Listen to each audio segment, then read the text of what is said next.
ಬಡ ಜನರಿಗೆ, ಹಿಂದುಳಿದ ವ್ಯಕ್ತಿಗಳ ಮತ್ತು ಕಾರ್ಮಿಕರ ಮಕ್ಕಳಿಗೆ ಸೇರಿದಂತೆ ವಿದ್ಯಾರ್ಥಿಗಳ ಶ್ರೇಯೋಭಿವೃದ್ಧಿಗಾಗಿ ಮೊದಲು ಆದ್ಯತೆ ನೀಡಲಾಗುವುದು ಎಂದು ಲಯನ್ಸ್ ಕ್ಲಬ್ಬದ ನೂತನ ಅಧ್ಯಕ್ಷರಾಗಿರುವಂಥ ಶ್ರೀಮತಿ ಡಾಕ್ಟರ್ ಕ್ಷಮತಾ ಚಂದ್ರಶೇಖರ್ ಕೆರುಡಿ ಅವರು ತಿಳಿಸಿದ್ದಾರೆ.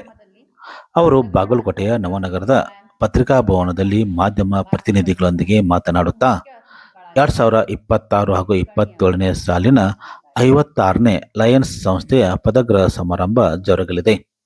ಈ ಸಮಾರಂಭದಲ್ಲಿ ಅಧ್ಯಕ್ಷತೆಯನ್ನಾಗಿ ನಾನು ವಹಿಸಿಕೊಳ್ಳುತ್ತಿದ್ದೇನೆ ಎಂದು ತಿಳಿಸಿದರು. ಇಂಜಿನಿಯರಿಂಗ್ ಮತ್ತು ಯುವ ಉದ್ಯಮಿ ಆಗಿರುವಂಥ ಲಯನ್ಸ್ ಅಶೋಕ್ ಎನ್ ರುದ್ರಾಕ್ಷಿ ಅವರು ಕಾರ್ಯದರ್ಶಿಗಳಾಗಿದ್ದಾರೆ. ಖರ್ಚು ವೆಚ್ಚಗಳನ್ನು ನಿಭಾಯಿಸಲು ಬಾಗಲಕೋಟೆ ನಗರದ ಪ್ರಖ್ಯಾತ ವೈದ್ಯರಾಗಿರುವಂಥ ಎಚ್.ಎಫ್. ಯೋಗಪ್ಪನವರ ಪುತ್ರರಾದ ಲಯನ್ ಡಾಕ್ಟರ್ ಸಾಮ್ರಾಟ್ ಯೋಗಪ್ಪನವರ್ ಅವರು ಖಜಾಂಚಿಯಾಗಿ ಆಯ್ಕೆಯಾಗಿದ್ದಾರೆ. ಇದೇ ಸಂದರ್ಭದಲ್ಲಿ ಮಾತನಾಡಿದ ಅವರು, ಉಚಿತವಾದ ಕಣ್ಣಿನ ಆಸ್ಪತ್ರೆ, ಲಯನ್ಸ್ ಕ್ಲಬ್ ಬಾಗಲಕೋಟೆ ಹಾಗೂ ಡಾಕ್ಟರ್ ಎಂ ಜೋಶಿ ಕಣ್ಣಿನ ಆಸ್ಪತ್ರೆ ಸಹಯೋಗದೊಂದಿಗೆ ಹುನಗುಂದದಲ್ಲಿ ಇದೇ 17ನೇ ತಾರೀಕಿನಂದು ಸಮಾರಂಭಗೊಳ್ಳಲಿದೆ. ಶುದ್ಧ ಕುಡಿಯುವ ನೀರಿನ ಘಟಕಗಳು ಸೇರಿದಂತೆ ವಿವಿಧ ಅಭಿವೃದ್ಧಿ ಕಾಮಗಾರಿಗಳ ಬಗ್ಗೆ ಹಾಗೂ ಜನಸಾಮಾನ್ಯರಿಗೆ ಅನುಕೂಲವಾಗುವಂಥ ಯೋಜನೆಗಳನ್ನು ಆಯೋಜನೆ ಮಾಡಲಾಗಿದೆ ಎಂದು ಅವರು ತಿಳಿಸಿದರು. ವರ್ಷಗಳಿಂದ ಬಾಗಲಕೋಟೆ ನಗರ ಹಾಗೂ ಸುತ್ತಮುತ್ತಲಿನ ಹಳ್ಳಿಗಳಲ್ಲಿ ಅನೇಕ ರೀತಿಯ ಸಮಾಜಮುಖಿ ಸೇವಾ ಚಟುವಟಿಕೆಗಳಲ್ಲಿ ತೊಡಗಿದೆ. 2026-27ನೇ ಸಾಲಿನ 56ನೇ ಲಯನ್ಸ್ ಸಂಸ್ಥೆಯ ಪದಗ್ರಹಣ ಸಮಾರಂಭವನ್ನು ಸರ್ ಹೇಳ್ದಂಗೆ ಈಗ 12ನೇ ಜೂನ್ 2026ರಂದು ಸಂಜೆ 6 ಗಂಟೆಗೆ ಬಾಗಲಕೋಟೆ ನಗರದ ಸಿ.ವಿ. ಚರಂತಿಮಠ ಲಯನ್ಸ್ ಹಾಲ್ನಲ್ಲಿ ನಿಗದಿಪಡಿಸಲಾಗಿದೆ. ಈ ಸಮಾರಂಭದಲ್ಲಿ ನಾನು ಎಂ.ಜೆ.ಎಫ್. ಲಯನ್ಸ್ ಶ್ರೀಮತಿ ಡಾಕ್ಟರ್ ಕ್ಷಮತಾ ಚಂದ್ರಶೇಖರ್ ಕೆರುಡಿ, ಬಾಗಲಕೋಟೆ ನಗರದ ಗೌರವಾನ್ವಿತ ಕೆರುಡಿ ಮನೆತನದ ಪ್ರೀತಿಯ ಸೊಸೆ ಹಾಗೂ ಬಾಗಲಕೋಟೆ ಜಿಲ್ಲೆಯ ಉತ್ತರ ಕರ್ನಾಟಕ ಭಾಗದಲ್ಲಿ ಸುಮಾರು ದಶಕಗಳಿಂದ ವೈದ್ಯಕೀಯ ಮತ್ತು ಆರೋಗ್ಯ ಸೇವೆಗಳಲ್ಲಿ ಮುಂಚೂಣಿಯಲ್ಲಿರುವ ಕೆರುಡಿ ಆಸ್ಪತ್ರೆಯಲ್ಲಿ ಹೃದಯ ರೋಗ ತಜ್ಞಳಾಗಿ ಕಾರ್ಯನಿರ್ವಹಿಸುತ್ತಿರುವ ನಾನು ಅಧ್ಯಕ್ಷಳ ಎಂಬ ಮುಖ್ಯವಾದ ಜವಾಬ್ದಾರಿಯನ್ನು ಸ್ವೀಕರಿಸುತ್ತಿದ್ದೇನೆ. ಕಾರ್ಯಗಳ ಭಾರ ಕಡಿಮೆ ಮಾಡಲು ಇಂಜಿನಿಯರ್ ಮತ್ತು ಯುವ ಉದ್ಯಮಿಯಾದ ಲಯನ್ ಅಶೋಕ್ ರುದ್ರಾಕ್ಷಿ ಅವರು ಕಾರ್ಯದರ್ಶಿಯಾಗಿದ್ದಾರೆ. ದಿಸ್ ಇಯರ್ದು more planning, less action ಆಗೋದನ್ನ ಈ ಸರಿ as the actions as equivalent to the planning ಆಗಲಿ ಅಂತ ಅಂದ್ಕೊಂಡು 4 pronged ಪ್ರೋಸೆಸ್ ಮಾಡಾಕ್ತೀವಿ. ಹೆಲ್ತ್, ಎಜುಕೇಷನ್, ಎನ್ವೈರ್ಮೆಂಟ್ ಮತ್ತು ಸೋಷಿಯಲ್ ರೆಸ್ಪಾನ್ಸಿಬಿಲಿಟಿ. ಸಮಾಜದಲ್ಲಿನ ಬಡ, ಹಿಂದುಳಿದ ವ್ಯಕ್ತಿಗಳ, ಕಾರ್ಮಿಕರ ಮಕ್ಕಳ, ಮಹಿಳೆಯರ, ವಿದ್ಯಾರ್ಥಿಗಳ ಶ್ರೇಯೋಭಿವೃದ್ಧಿಯಾಗಿ ನಮ್ಮ ಆದ್ಯತೆ ಜೊತೆಗೆ ಪರಿಸರ ಸಂರಕ್ಷಣೆಯ ಜೊತೆಗೆ ಸ್ವಾಸ್ಥ್ಯ ಸಮಾಜದ ನಿರ್ಮಾಣವೇ ನಮ್ಮ ಗುರಿ. ನ್ಯೂ ಪರ್ಮನೆಂಟ್ ಪ್ರಾಜೆಕ್ಟ್ಸ್ ಉಚಿತ ಕಣ್ಣಿನ ಆಸ್ಪತ್ರೆ ನಮ್ಮ ಲಯನ್ಸ್ ಕ್ಲಬ್ ಬಾಗಲಕೋಟ್ ಹಾಗೂ ಎಂ ಜೋಶಿ ಕಣ್ಣಿನ ಆಸ್ಪತ್ರೆ ಸಹಯೋಗದಿಂದ ಹುನಗುಂದದಲ್ಲಿ ಇದೇ 17ನೇ ತಾರೀಕಿಗೆ ಶುಭಾರಂಭಗೊಳ್ಳಲಿದೆ. ಗರ್ಭಕಂಠ ಅಂದರೆ ಸರ್ವೈಕಲ್ ಕ್ಯಾನ್ಸರ್ ನಿರ್ಮೂಲನೆಗಾಗಿ HPV ವ್ಯಾಕ್ಸಿನೇಷನ್ 16ರಿಂದ 45 ವರ್ಷ ವಯಸ್ಸಿನ ಒಳಗೆ ಇರೋವರಿಗೆ ರಿಯಾಯಿತಿ ದರದಲ್ಲಿ ವ್ಯಾಕ್ಸಿನೇಷನ್ ಪ್ರೋಗ್ರಾಮ್ ನೀಡಲಿದೆ. ಹ್ಯೂಮನ್ ಬ್ರೆಸ್ಟ್ ಮಿಲ್ಕ್ ಬ್ಯಾಂಕ್ ಇದು ಲಯನ್ಸ್ ಸಂಸ್ಥೆ first in the world from sponsored by lions. ಇದನ್ನು ನಮ್ಮ HSK ಹಾಸ್ಪಿಟಲ್ ಆವರಣದಲ್ಲಿ lions club Bagalkot, lions club Jamkhandi ಮತ್ತು lion club international foundation almost 70 lakh project coming ಆಗ್ತದೆ. ಅರಣ್ಯ ಪ್ರದೇಶದಲ್ಲಿ ಮೇಯಲು ಹೋಗಿರುವಂಥ ಕುರಿ ಹಾಗೂ ಮೇಕೆಯನ್ನು ಅರಣ್ಯ ಇಲಾಖೆ ಅಧಿಕಾರಿಗಳು ವಶಕ್ಕೆ ಪಡೆದಿರುವಂಥ ಕ್ರಮವನ್ನು ಖಂಡಿಸಿ ಬಾಗಲಕೋಟೆ ಜಿಲ್ಲೆಯ ಬೆಳಗಿ ಪಟ್ಟಣದಲ್ಲಿರುವಂಥ ತಹಸೀಲ್ದಾರ್ ಕಚೇರಿ ಎದುರು ವಿನೂತನವಾದ ಪ್ರತಿಭಟನೆ ನಡೆಸಿದರು. ಕಳೆದ 4 ದಿನಗಳ ಹಿಂದೆ ಸುನಗ ಅರಣ್ಯ ಪ್ರದೇಶದಲ್ಲಿ ಕುರಿ ಹಾಗೂ ಮೇಕೆ ಮೇಯಲು ಹೋಗಿದ್ದವು. ಈ ಸಂದರ್ಭದಲ್ಲಿ ಅರಣ್ಯ ಇಲಾಖೆಯ ಅಧಿಕಾರಿಗಳು ವಶಕ್ಕೆ ಪಡೆದುಕೊಂಡಿದ್ದರಿಂದ ಕುರಿಗಳು ಸಂಕಷ್ಟಕ್ಕೆ ಈಡಾಗಿದ್ದವು. ಈ ಕ್ರಮವನ್ನು ಖಂಡಿಸಿ ತಹಸೀಲ್ದಾರ್ ಕಚೇರಿ ಎದುರು ರೈತರು ಪ್ರತಿಭಟನೆ ನಡೆಸಿದರು. ಕುರಿಗಾಯಿಗಳು ಹಾಗೂ ರೈತ ಸಂಘದ ಮುಖಂಡರು ಅಧಿಕಾರಿಗಳ ವಿರುದ್ಧ ಆಕ್ರೋಶ ವ್ಯಕ್ತಪಡಿಸಿ ವಾಗ್ದಾಳಿ ನಡೆಸಿದರು. ಅಧಿಕಾರಿಗಳ ವಿರುದ್ಧ ಕ್ರಮಕ್ಕೆ ಆಗ್ರಹಿಸಿ ಅಮಾನತು ಆದೇಶ ಮಾಡಬೇಕೆಂದು ಸರ್ಕಾರಕ್ಕೆ ಒತ್ತಾಯಿಸಿದರು. ಈ ಸಂದರ್ಭದಲ್ಲಿ ಅರಣ್ಯ ಇಲಾಖೆ ಅಧಿಕಾರಿಗಳ ಮಧ್ಯೆ ಹಾಗೂ ಕುರಿಗಾಯಿಗಳ ಮತ್ತು ರೈತರ ಮಧ್ಯೆ ಮಾತಿನ ಚಕಮಕಿ ನಡೆಯಿತು. ನಂತರ ಪೊಲೀಸರು ತಿಳಿಗೊಳಿಸಿದರು.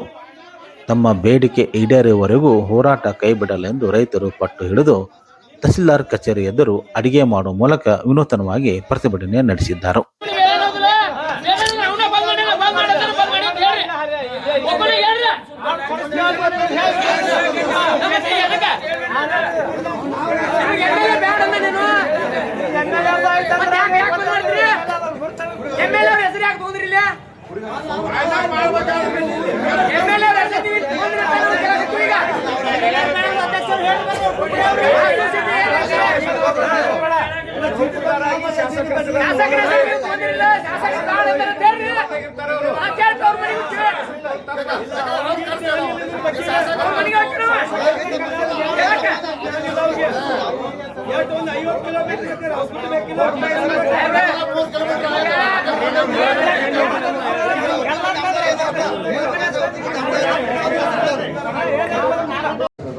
ನಿಮ್ಮ ಅವಲಂಬನ ಅವ್ರದ್ದು ಕೇಳ್ತೀವಿ ಅವ್ರದ್ದು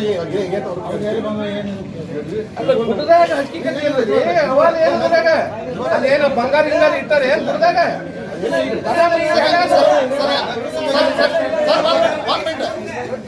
ನಮ್ಮ ರೈತಾಪಿ ಜೀವನ ಕುರಿ ಕೋಳಿ ನಂದಿ ದನ ಇದನ್ನೆಲ್ಲ ನಾವು ನಮ್ಮ ಉತ್ತರ ಕೊಡ್ರಿ.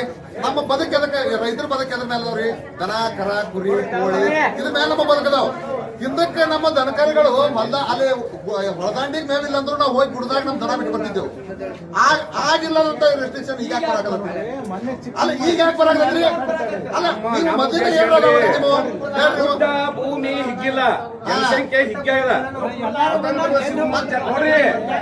ಕಡಿಮೆ ಜನ ಅವಾಗ ಈ ಹಿಗ್ಗ್ಯಾದ ಬಳಕಿನ ನಮ್ಗೆ ಗುಡ್ಡನೆ ಪೂರಾ ಫ್ರೀ ಮಾಡ್ಬೇಕು ಸರ್ಕಾರ. ಮಾಡ್ತೇನು 2015 ಒಳ್ಳೆ ಅಲ್ಲ ಇದನ್ನ ಮೊನ್ನೆ ಜೆಟಿ ಪಾಯಿಂಟ್ ಒಂದು ಫಂಕ್ಷನ್ ಮಾಡಿದ್ರು ಗೊತ್ತ್ರಿ. ಒಂದು ಕುರಿ ನಮ್ಗ ಹಕ್ಕಿ ಮಾಡಿ ಕೊಟ್ಟಿರಿ, 300 ಎಕರೆ 400 ಎಕರೆ ಕೊಟ್ಟಿರಿ, ಒಪ್ತೇವೆ. ಅದಕ್ಕೂ ಸಿಪಾಯಿಗಳು ಒಂದು ಕುರಿ ಹೋದ್ರ ಅಲ್ಲೇ ಸಮಾಧಾನ ಮಾಡಿ ಬದಲಾವಣೆ ಅಂತ ಹೇಳುವಂತ ನಾವು ನೀವು ಒಂದಾಗಿ ಹೊಂದಾಣಿಕೆ ಆಗಿ ಹೋಗುವಂತ ಮಾತು ಇರ್ತದ. ಕುರಿ ಹಿಡ್ಕೊಂಡು ಹೋದ್ರ ಕುರಿ ದಡ್ಡ್ಯಾಗ ಮರಿಗಳು ಇರ್ತಾವ.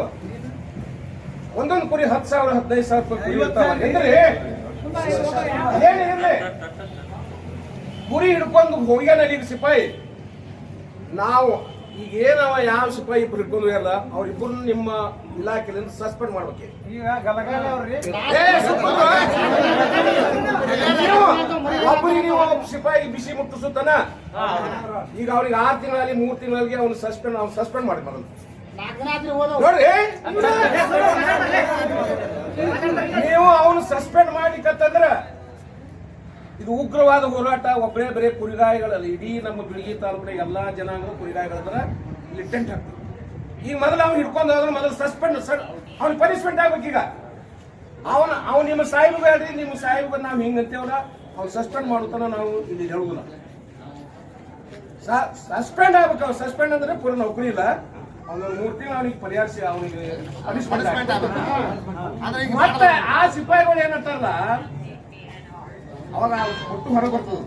ಯಾವ ಸಿಪಾಯಿನೂ ಮಾಡ್ಲಕ್ ಹೋಗಲ್ಲ. ಅಲ್ರಿ ಗುಡ್ದಾಗ ಮೇಯ್ಸಲಕ್ ಹೋಗ್ಯಾವ, ಸ್ವಲ್ಪ ಬಾಂದ್ರೆ ಒಳಗೆ ಹೋದ್ರ ಬರ್ಬೇಡ್ರಪ್ಪ ಅಂತ ಹೇಳುದು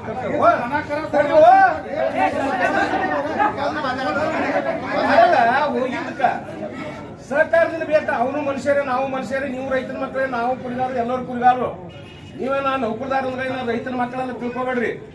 ಅವ ಸಿಪಾಯಿ ಇದ್ದವ ಹೋಗ್ಯಾದ ಬಳಕೆ ಕಲಪ ಕುರಿ ಹೊಡ್ಕೊರಪ್ಪ ಒಳಗೆ ಬಿಡಬೇಡ ಅನ್ನುವಂಥದ್ದು ಜ್ಞಾನ ಬೇಕಲ್ಲ, ಹೇಳುದು ಬೇಡ ನನಗ. ಈಗ ಅವ್ನು ಸಸ್ಪೆಂಡ್ ಮಾಡಿ ನಾವು ಹೊಂದಾಣಿಕೆ ಯಾಕಾಗಿ ಹೋಗ್ಯಾವ, ಈಗ ಯಾಕೆ ಅಂತ ಹೊಂದಾಣಿಕೆ ಆಗ್ಯಾವ.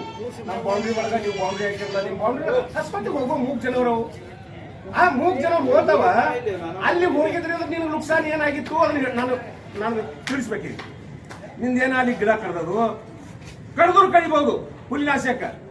ಮತ್ತೊಂದು ಸಿಗುತ್ತೆ ಗಿಡ ಹೆಚ್ಚು, ಏನು ಬದುಕು ನಮ್ಮ ಜೀವನ ಹೆಚ್ಚು, ಅದ್ರ ಮೇಲೆ ನಾವು ಬದುಕ್ತೇವು. ಮತ್ತೊಂದು ಗಿಡ ಹಚ್ಚಬಾರ್ದು, ಅದ್ರ ನುಕ್ಸಾನ ಇಲ್ಲ. ನಮಗೇನದ ಒಂದೇ ಮರಿ ಒಂದೇ ಕುರಿ ಹೋಯ್ತು ಅಂದ್ರೆ ಅದ್ರ ಮೇಲೆ ನಮ್ಮ ಜೀವನ ಹೊರತು ಬದಿ ಕುಡಿದ. ಆ ಇಬ್ಬರನ್ನ ಈಗ ಮೊದಲು ಸಸ್ಪೆಂಡ್ ಮಾಡ್ರಿ. ಸಸ್ಪೆಂಡ್ ಮಾಡಿಕಂದ್ರೆ ನಾವು ಈ ಸ್ಟ್ರೈಕ್ ತಗೊಂಡ್ರೆ ಇನ್ನಿಷ್ಟು ಮಂದಿನ ಕರೆಸ್ತೇವೆ, ಇಲ್ಲೇ ಕೂಡ್ತೇವೆ. ಸಸ್ಪೆಂಡ್ ಆಗುತ್ತಾನೆ, ಇದು ಪನಿಷ್ಮೆಂಟ್ ಆಗುತ್ತಾನೆ. ನಾವು ಕಿತ್ತಂಗಿಲ್ಲ. ನಿಮ್ ಹದ್ದಿ ಕೊಟ್ರಿ, ನಮಗ ಹೊಸೂರಾಗ 300 ಎಕರೆ ಕೊಟ್ರಿ, 400 ಎಕರೆ ಕೊಟ್ರಿ, ಗುಡ್ದಾಗ ಕೊಟ್ರಿ, ಅಲ್ಲೇ ಮೇಯಿಸ್ತೇವು. ಒಂದ್ ಸ್ವಲ್ಪ ಸಮಾಧಾನ ಬೇಕಲ್ರಿ. ಸಮಾಧಾನ ಅದ್ರ ಮರಿ ಏನತ್ತದ ಒಂದ್ರಿ ಒಂದು ಇಲ್ಲ, ಅದ್ರ ಮರಿ ದಡ್ಡಾಗಿರ್ತಂದ್ರ ಅದ್ರ ಪರಿಸ್ಥಿತಿ ಏನತ್ತದ ಅಲ್ಲ. ನಿಮ್ಮ 3 ಜನವರಿ ಅದ್ರ ಮರಿ ಅದಕ್ಕೆ ಹಾಲು ಬೇಕಾದ್ರೆ ಕುರಿ ಒಯ್ದು ಕಟ್ಕೊಂಡ್ ಕೂತಿ 4 ದಿನ ಆದ್ರಿ. ಅವನು ಕೂಡಲೇ ಅವನು ಸಸ್ಪೆಂಡ್ ಮಾಡಬೇಕು ಅಂತ ನಮ್ಮ ವಾಗ್ವಾದದ. ನಾವು ಇನ್ನಷ್ಟು ಜನರನ್ನು ಕೂಡಿಸ್ತೇವು, ಇಲ್ಲೇ ಅಡಿಗೆ ಮಾಡಿಸ್ತೇವು. ಆ ಸಸ್ಪೆಂಡ್ ಆಗುತ್ತಾನ ನಾವು ಬಿಟ್ಟು ಹೇಳಂಗಿಲ್ಲ. ಈ ಸಾಧ್ಯ ಮಾಡುತ್ತಾನ ಅದು ಮಗಟ್ಟಿರ್ರಿ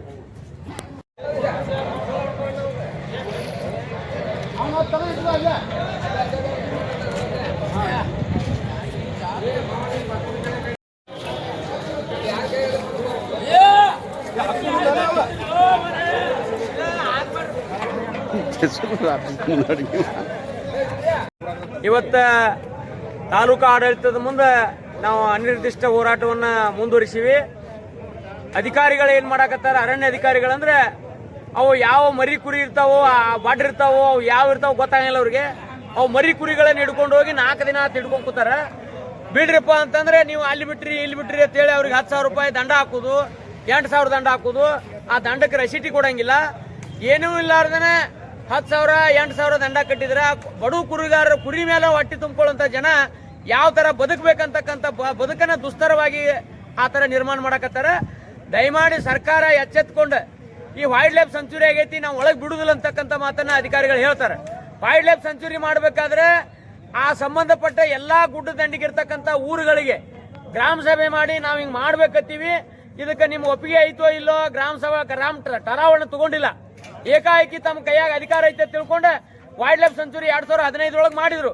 ಮಾಡ್ಯಾರಂತಂದ್ರೆ ಇಲ್ಲಿ ತನಕ ರಿಸ್ಟ್ರಿಕ್ಷನ್ ಭಾಳ ಇದ್ದಿದ್ದಿಲ್ಲ. ಈಗ 2 ವರ್ಷ ಆತು, ಇವ್ರದ ಭಯಂಕರ ಕಿರಿಕಿರಿ ಆಗಿಬಿಡತ್ತೆ ನಮ್ಗೆ ಕುರಿಗಾರರಿಗೆ. ಮತ್ತೆ ಈ ಒಳಗ ಕಟ್ಟಿಗೆ ತರಾಕ್ ಬಿಡಂಗಿಲ್ಲ, ಒಳಗ ಹೋಗಾಕ್ ಬಿಡಂಗಿಲ್ಲ. ಒಂದ್ ಕಡೆ ಏನ್ ಹೇಳ್ತಾರ, ಸಿರಿಗಂಧ ಕಟ್ಟಿಗೆ ಮೆಸೇಜ್ ಅನ್ನ ಕುರಿಗಾರರು ಕೊಡ್ತಾರ ಆರೋಪ ಮಾಡಕತ್ತಾರ. ಆಲಮಟ್ಟಿ ಜಲಾಶಯದ ಹಿನ್ನೀರಿನಿಂದ ಮುಳುಗಡೆಯಾಗಿರುವಂತಹ ಬಾಗಲಕೋಟೆಯ ನಗರದಲ್ಲಿ ಕೈಗಾರಿಕೆಗಳು ಅಭಿವೃದ್ಧಿ ಪಡಿಸಬೇಕೆಂದು ಒತ್ತಾಯಿಸಿ ಕರ್ನಾಟಕ ರಕ್ಷಣಾ ವೇದಿಕೆ ನಾರಾಯಣಗೌಡ ಬಣದಿಂದ ಪ್ರತಿಭಟನೆ ನಡೆಸಲಾಯಿತು. ಬಾಗಲಕೋಟೆಯ ನವನಗರದ ಜಿಲ್ಲಾಡಳಿತ ಭವನ ಎದುರು ಪ್ರತಿಭಟನೆ ನಡೆಸಿ ಸರ್ಕಾರ ವಿರುದ್ಧ ಆಕ್ರೋಶ ವ್ಯಕ್ತಪಡಿಸಿದರು. ಜಿಲ್ಲಾಧ್ಯಕ್ಷರಾಗಿರುವಂಥ ಬಸವರಾಜ್ ಧರ್ಮಂತಿ ಅವರ ನೇತೃತ್ವದಲ್ಲಿ ಪ್ರತಿಭಟನೆ ನಡೆಸಿ ಕೈಗಾರಿಕಾ ಸಚಿವರಾಗಿರುವಂಥ MB ಪಾಟೀಲ್ ಹಾಗೂ ಕಾಂಗ್ರೆಸ್ ಪಕ್ಷದ ವಿರುದ್ಧ ವಾಗ್ದಾಳಿ ನಡೆಸಿ ಆಕ್ರೋಶ ವ್ಯಕ್ತಪಡಿಸಿದರು. ಆಲಮಟ್ಟಿ ಜಲಾಶಯದ ಹಿನ್ನೀರಿನಿಂದ ಮುಳುಗಡೆಯಾಗಿರುವಂತಹ ಸಂತ್ರಸ್ತರಿಗೆ ಉದ್ಯೋಗ ಇಲ್ಲದೆ ಪರದಾಡುವಂತಹ ಸ್ಥಿತಿ ನಿರ್ಮಾಣವಾಗಿದೆ. ಈ ಹಿನ್ನೆಲೆಯಲ್ಲಿ ಪಕ್ಕದ ಜಿಲ್ಲೆಯಲ್ಲಿ ಸಚಿವರಾಗಿರುವಂಥ MB ಪಾಟೀಲ್ ಅವರು ಕೈಗಾರಿಕಾ ಸಚಿವರು ಇರುವ ಕಾರಣಕ್ಕೆ ಬಾಗಲಕೋಟೆಯ ನಗರದಲ್ಲಿ ಬೃಹತ್ ಕೈಗಾರಿಕೆಯನ್ನು ಸ್ಥಾಪಿಸಿ ಇಲ್ಲಿನ ಜನತೆಗೆ ಉದ್ಯೋಗ ಕಲ್ಪಿಸಿಕೊಡಬೇಕು, ಇಲ್ಲವಾದಲ್ಲಿ ಉಗ್ರ ಸ್ವರೂಪದ ಹೋರಾಟ ಮಾಡುವುದಾಗಿ ಆಕ್ರೋಶ ವ್ಯಕ್ತಪಡಿಸಿದರು.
ಓದೋದಲ್ಲ ಸರ್, ಬನ್ನಿ ಸರ್ ಪ್ಲೀಸ್, ಒಂದು ಮೀಡಿಯಾಕ್ಕೆ ಒಂದು ಫೋಟೋ